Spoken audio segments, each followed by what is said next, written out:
আপনার বাবার নাম কি? মোহাম্মদ আলী আকবর। বিদেশে কেন যাচ্ছেন? চাকুরি করতে যাইতেছি, ওয়েল্ডিং এর কাজ। কম্পিউটারে রেকর্ড রাখার জন্য ওনারা তোমার ছবি তুলতে পারে, এতেও ঘাবড়ানোর কিছু নাই। সব কাগজপত্র ঠিক থাকলে তোমার পাসপোর্টে উনি সিল দিয়া বিদেশে যাওয়ার অনুমতি দিয়া দিবেন। এরপর টেলিভিশন দেখা নিয়া তোমার প্লেনের অন্য যাত্রীরা যেই জায়গায় বসছে সেইখানে গিয়া বসবা। বিমানে বোর্ডিং। বিমানে ওঠার জন্য ইংরেজি আর বাংলা দুই ভাষাতেই ঘোষণা দেয়। বিমানে ওঠার ঘোষণা দিলে বোর্ডিং কার্ড হাতে নিয়ে লাইনে দাঁড়ায়া ধীরে সুস্থে প্লেনে উঠবা। প্লেনে ওঠার পর বোর্ডিং কার্ডে লেখা সিট নাম্বার খুঁজা সিটে বসবা।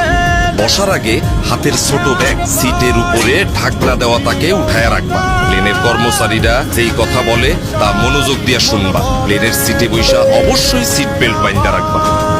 ধূমপান নিষিদ্ধ। একটা জরুরি বিষয় মাথায় রেখো,